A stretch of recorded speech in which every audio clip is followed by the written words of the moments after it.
Larsen Show, episode 12, and it is late. I'm sorry, I didn't no episode last week. They got me. I got sick. I had a great time. I went to Austin, Texas with my buddy Dusty, and we did the Mothership, and it was a great experience. The club was awesome.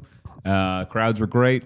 Had a lot of fun, but it was one of those bad travel weekends. I got delayed 6-7 hours. When the thing they do where they go like, get on the plane now, wait, and you go, man, I would love to wait anywhere else.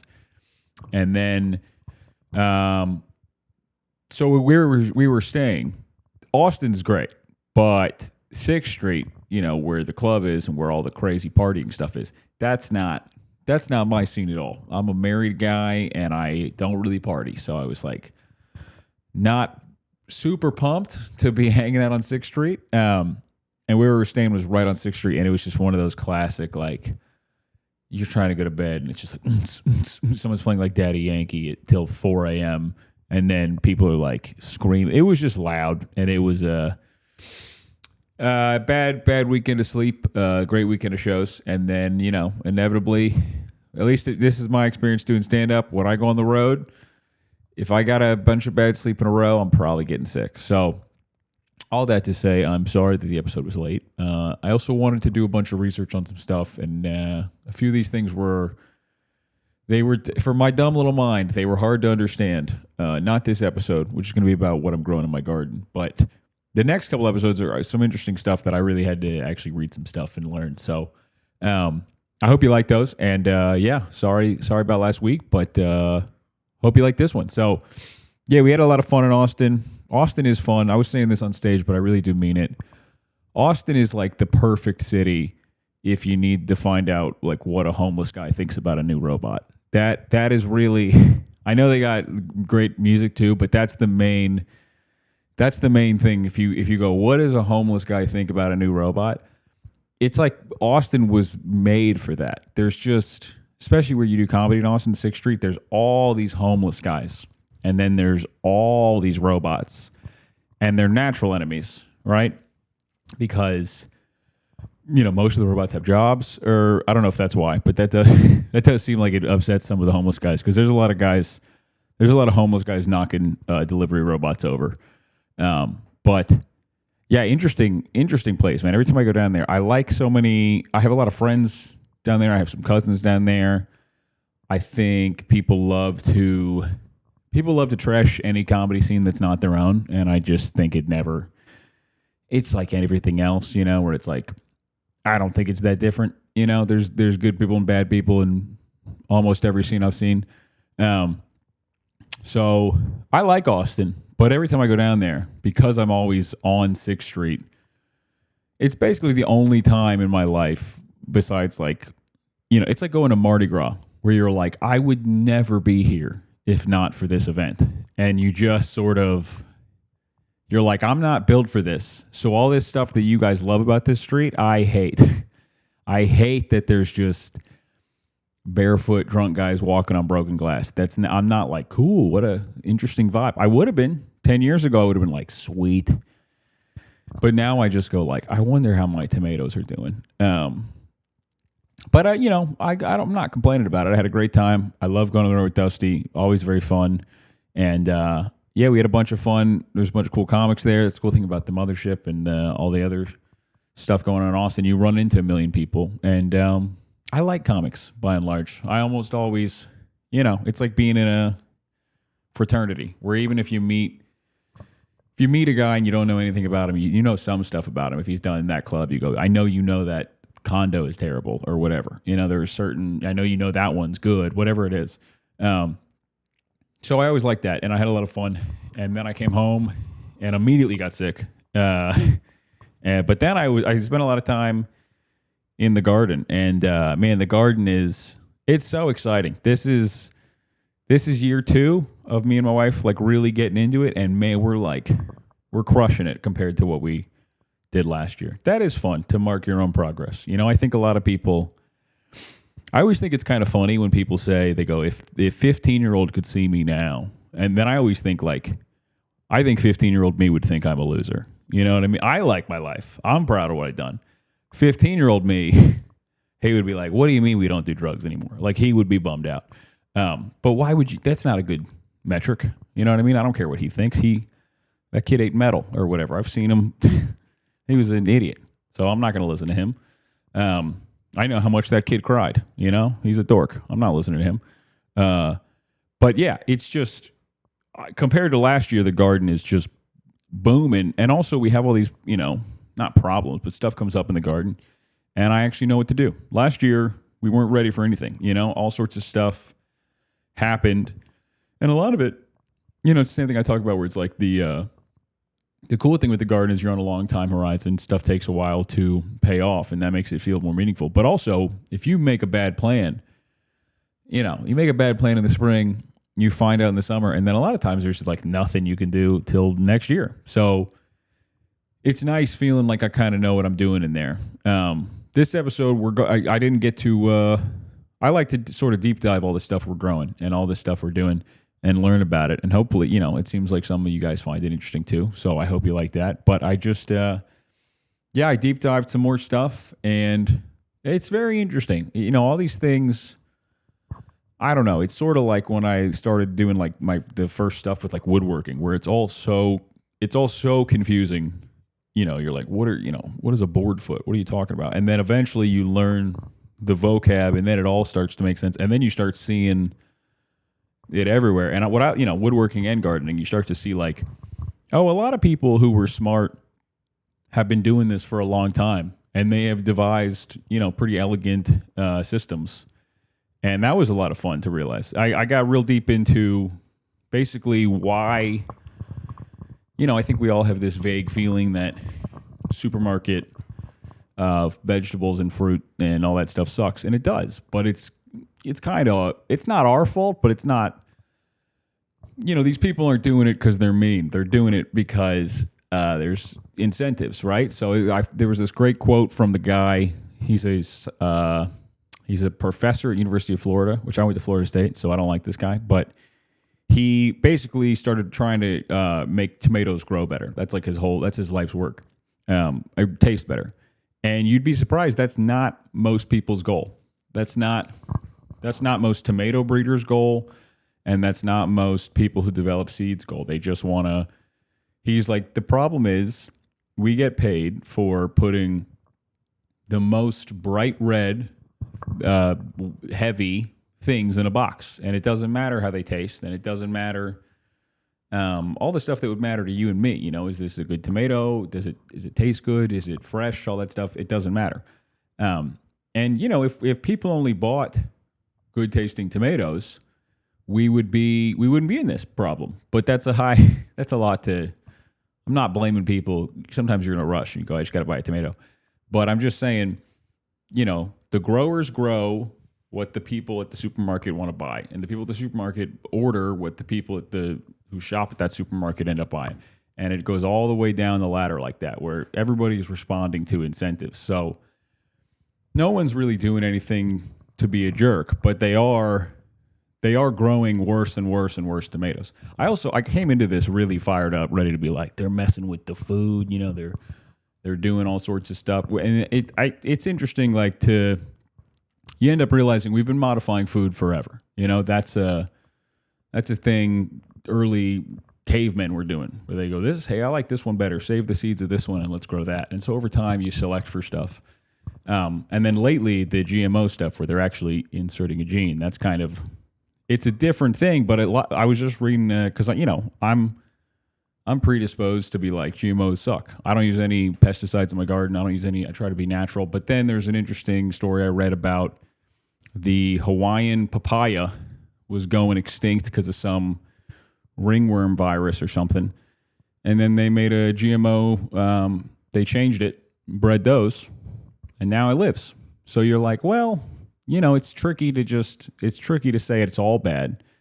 But anyway, so I got it. I was reading about this tomatoes and how they're being bred to be flavorless. We're growing like 10 types of tomatoes this year, and I ordered a bunch from Zanies Seeds, which is like an organic seed company. And I don't even know if it's organic. I just know they have like open pollinated. So I learned there's there's like hybrid seeds, like someone's developed them, but they want, if you plant that seed again, you're not going to get that plant the next year. It's like not as stable. It's like Spider-Man or something.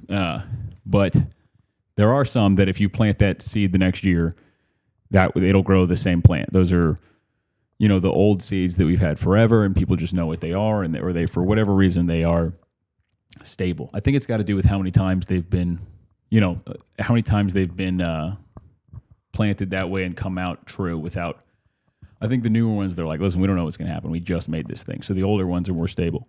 So I ordered like 10 varieties from Johnny Seeds, and we're going to grow a bunch of them. They're all kind of coming into bloom right now, which is very exciting. I got home and there was a tomato hornworm, that big green thing.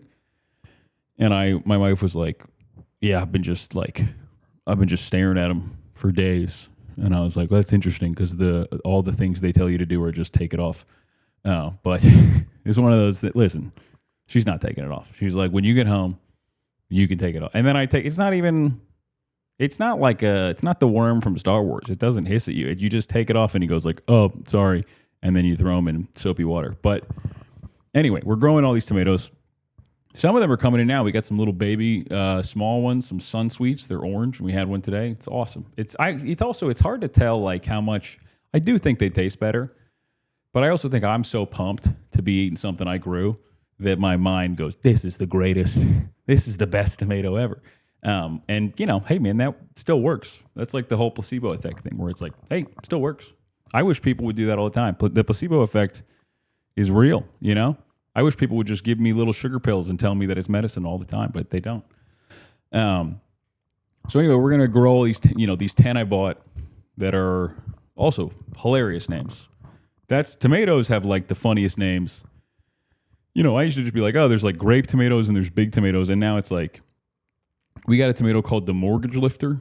And then we got Radiator Charlie, which I guess is just some guy who had like a car shop in Appalachia, and he started growing these tomatoes, and people were like, those are pretty good, Charlie. And then that's it. Now we got them. But I have all these crazy stories, which is kind of fun. But yeah, so we're going to grow whichever one we like the best. And I just think it's a way to make gardening more fun, where it's like, we're going to grow all 10. And then whichever one we're like, man, that one is growing perfect. We don't have any problem with pests. We like that it tastes. That's the one we're going to grow tons of next year. And I just think it's a fun way to do it. And it was interesting to read about. So I started being like, all right, everyone's making these seeds. They're growing stuff to be sold, right? So they don't care how it tastes. They care like, does this thing look good on a supermarket shelf and last long enough to get there?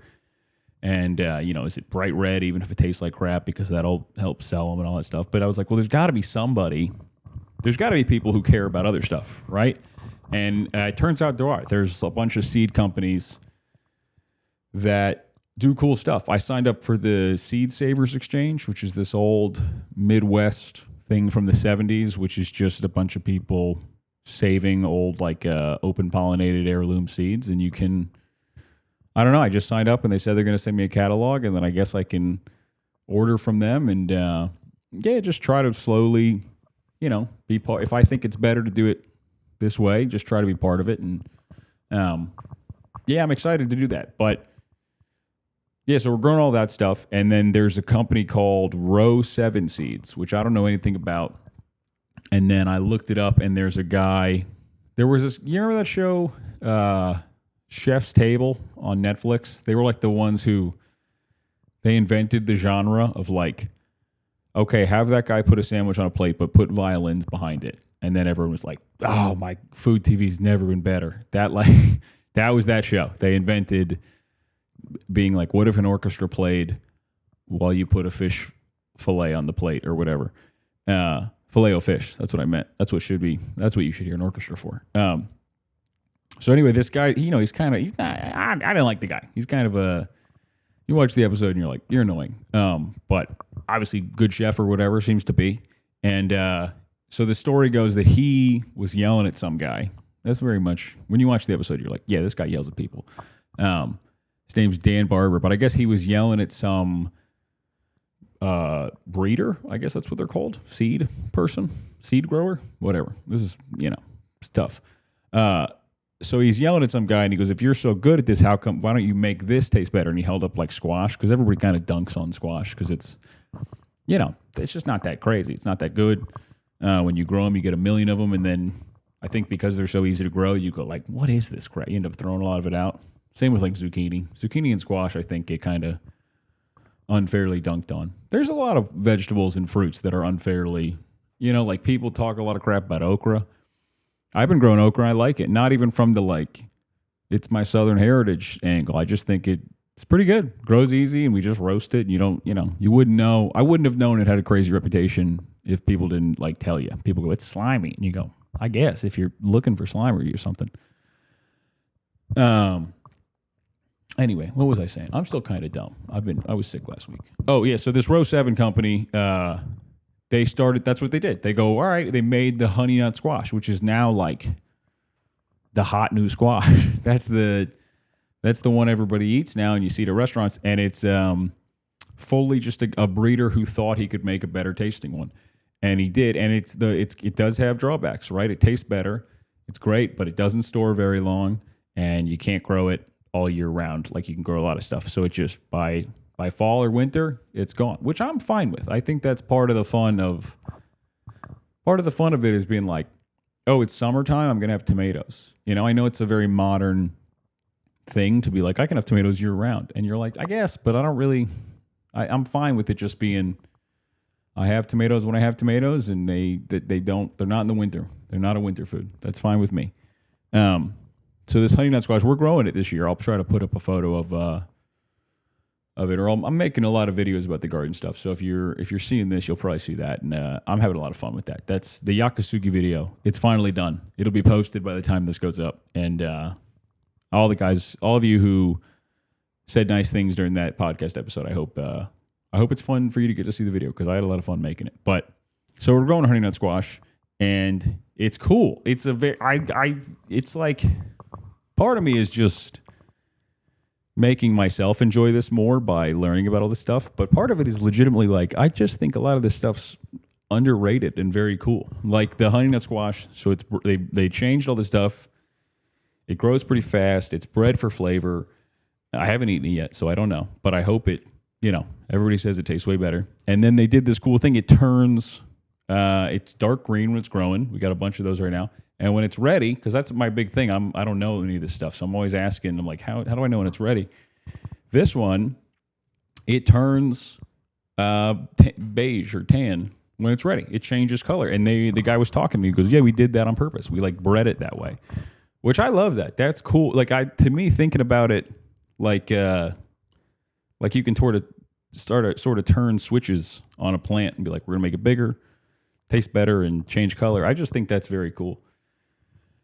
So I really enjoyed that. I thought that was cool. We're growing the squash. We're growing the tomatoes. What else are we growing? I learned a lot of funny stuff about tomatoes too in this episode. Like that for until 300 years ago, Italians were frightened of tomatoes.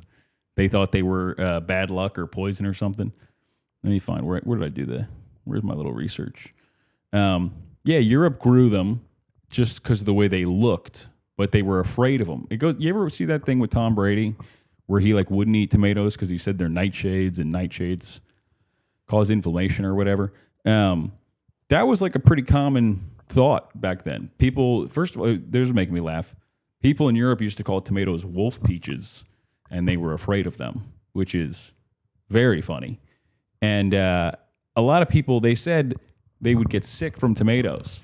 And then scientists or whoever, somebody, looked into it, and they were like, well, these people had lead plates. So whatever they ate, if you left it on a lead plate long enough, the lead would get into the food, and then you're eating lead, and that's how you end up being a serial killer or whatever. That's, lead's bad. So it's just funny to me that, tomatoes are so identified as an Italian food. And they didn't even do it. What's funny is, a lot of our stereotypes don't even make sense. I was reading a thing, how there's a lot of people, especially in comedy, who be like, white people hate spicy food. They can't handle it, blah, blah, blah, blah. And then I was reading about it, and the modern chili, chili pepper, it's from America. It's from like Mexico. And it wasn't in Asia or Africa, like until, or Europe, until 500 years ago. So all these people who were like, I'm built to handle the heat. No, you're not. No, I mean, maybe you are now, but don't act like don't act like I've been the only one who can't handle spicy food. Your great, however many great grandparents, they were also, a jalapeno would have freaked them out. So I thought that was a fun little thing. There's a lot of the stuff. It also goes back to like the classic. The more you learn about like when they get to, Columbus comes to America and they call the Native Americans Indians because they think it's India and all that stuff. There's so many of those. They called the chili peppers because he was like, oh, this is black pepper's cousin. And then they were like, no, it's not. And he was like, wow, it is though.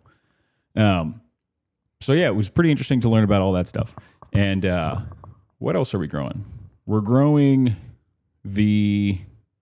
what's called the Three Sisters, which this was fun to learn about. I guess it's like an ancient, I guess people do this everywhere, like Mexico and then the Iroquois, North America, and all sorts of people. They grow squash and then corn and then beans. And they're like a perfect team. That's what the corn grows real tall, so the beans have something to climb. The beans fix the nitrogen, which is one of the three big, when you look at fertilizer and it's got those three numbers, it's nitrogen, phosphorus, something else, but the nitrogen gets pulled out of the soil by the plants. And then I guess the peas fix that or something like that. Yeah, the peas fix it. And then the squash grows, it covers them so they don't get sun scorched. So it's like a perfect combo. And they did a study and they said that if you plant it that way, they got like 30% more than if they planted them regular. So it's kind of fun to be like, okay, this actually works. I'm going to try to plant. In theory, I might have enough time because Tennessee is a pretty late last frost state, but I'm going to clear out of bed and try to plant all three of those.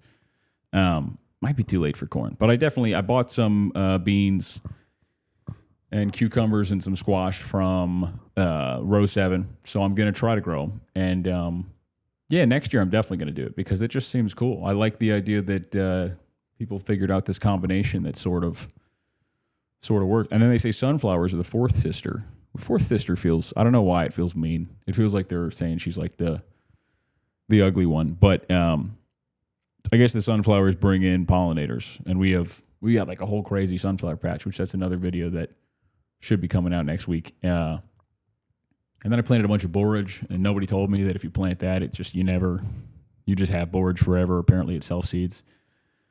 So I think we're good on pollinators. My dogs are out there trying to bite bees a lot. So one of these days they will get them. They can't get the rabbit. We have a rabbit that eats all our stuff. Not all our stuff, some of our stuff. And I always try to let the dogs out just so the rabbit is like, that's a tough neighborhood or whatever. But he's not afraid of my dogs. He does whatever he wants. He like will look my dog in the eye and then be like, yeah, okay. And then just run, and the dog can't catch him. But anyway, one of the rabbits ran. He did that. He was like taunting our dog. And then he ran to the neighbor's dog. And my neighbor's got a dog that's real fast. And that dog got him. That dog went, arr! And I don't think he killed him. I think the owner came out and was like, drop him. But I think it's a new day in the neighborhood, I think the other rabbits are like, the two dogs Connor has are stupid. One of them has 3 legs. But the other dog, he's smart. He's tough. And I like that. I think hopefully that'll make the neighborhood safer, I love my dogs. They are not smart. They always, the rabbit runs around the tree one time, and my dog just can't. He's like, well, and then the rabbit's gone. So, yeah, I like what's going on in the garden. I learned a bunch of other cool stuff. I learned that, what else was in this? What else did we learn? I got real into the people doing the heirloom seeds. I think that's real cool. I think the people breeding seeds to be more flavorful. I like that. I think that's interesting. And then I think the people who are saving old seeds is great. Because, again, a lot of this stuff going back to just incentive problems. If companies don't see any money in saving old seeds, they just won't do it. And I don't know. I guess on some level, sad stuff happens all the time. But I always think it's kind of cool and romantic when people, like you read about guys who save all the old movies from the 1930s, and I don't want to watch them. That's not the point. The point is just like, I like the people who preserve it and keep the options open. Also, a lot of these seeds, they don't know what's going on with them. And then when they find out, they go, oh, that one's actually better, So I think it's cool that they're saving them. Speaking of that, kind of, this was an interesting thing I read. There's some foundation. There was a guy who got some rare disease, and the doctors were like, we have nothing, we can't help you. And then he started just trying different generic medicines, like all the medicines that drug companies don't care about anymore, because if a medicine is around long enough, it becomes generic, and then they can't make all the money off of it because they don't have the patent anymore. So he just started trying all these different medicines, and I guess one of them helped him. And then now he has a foundation that just tests generic medicines to see, like people with rare diseases, he goes, well, let's give it a shot. Or I guess people with diseases where there's no current treatment, they try these new or old drugs and they see if they help. And a lot of it works. They found some cool new stuff, which again is like an interesting, when you go to the doctor, you sort of have that, or I used to have that feeling of like, they know what they're doing. And now it's kind of upsetting where you're like, oh, they don't know anything. But it's also kind of fun where you're like, there might be some cool cure out there. There might be something good. And that's kind of how I feel about joining these like seed saver programs, where I'm like, maybe I'll find some cool, really weird seed, really some like purple tomato, and it's like the best tomato ever. And then just locally, people will be like, oh, Connor, that guy always gives me these really good tasting purple tomatoes. I mean, that's as high as my ambition goes with that. I just want to grow cool stuff and get emotionally invested in plants that I grow. And so far, so good. I mean, I'm doing it. But yeah, it's a lot of fun out in the garden. I got a new hoe, which is a wild sentence, but I got a new hoe. My brother, very nicely, bought me a garden hoe that's it's like a fancy one, because I never had like a fancy. It's like a Dutch one or something. I don't know. It's awesome. It's really helping me clear out the beds, and then I'm just planting zinnias everywhere, which I know I talked about in the last episode. I love the zinnias. The zinnias are great. They grow everywhere. They are pretty. They don't need any extra help. And apparently, like in the last episode, we discovered that people don't like that. That's what's so funny. People say, like, I like fresh food that tastes good, but then you look at what people do, and it's like people buy the cheapest possible tomato that tastes like cardboard. And you're like, yeah, that is kind of the problem. And so it's the same thing with flowers, where people say, I want something native and like low maintenance, and then they want like some invasive exotic thing that looks good to strangers driving by, which is a lot of human behavior in a nutshell. We say we want one thing, but then we don't do it. Yeah, it's kind of, I have a lot of guy friends who are like, I just want like a normal, chill girl. And I go, that's weird, because everyone you've dated has like took a swing at a cop. So maybe you're not good at finding what you claim to want. But yeah, I had a lot of fun with this episode. I love the honey nut thing with the bred in change color indicator. I think that's so cool. It was interesting. I came into it being like, a lot of this, they shouldn't be messing with seeds. We should just do it the old way. And then the more you realize it, it's like, well, people have always changed seeds, and, it took a lot of smart, I'm talking way before technology, like way before computers, people who figured out stuff on how to make seeds grow better. There's like there was an interesting story about how basically broccoli and cabbage and all these different things, which have sustained people for a long time, they all come from the same wild mustard green. And it was basically people over generations painstakingly modifying it by, selecting the best. They go, ooh, this one does this. Let's kind of keep keep selecting that way, and then eventually you end up with a whole new plant. So we've always messed with plants, and I love that. I think it's there is something sort of mystical or religious about our relationship to nature, and I like all that. But it's interesting, where you sort of look at when the incentives were to like grow more food and have more delicious food. Of course, everyone gets behind that. But then these companies go, I just want to make more money and, or grow the most food that's shelf stable. And I don't care if it tastes like crap. And you're like, well, you're kind of losing the thread. That's sort of not the point. So it's interesting again, I just never thought about this stuff until I started growing stuff. I honestly probably assumed like tomatoes were tomatoes. Like I probably thought there were big ones and little ones. That's how simple my brain was on all this stuff.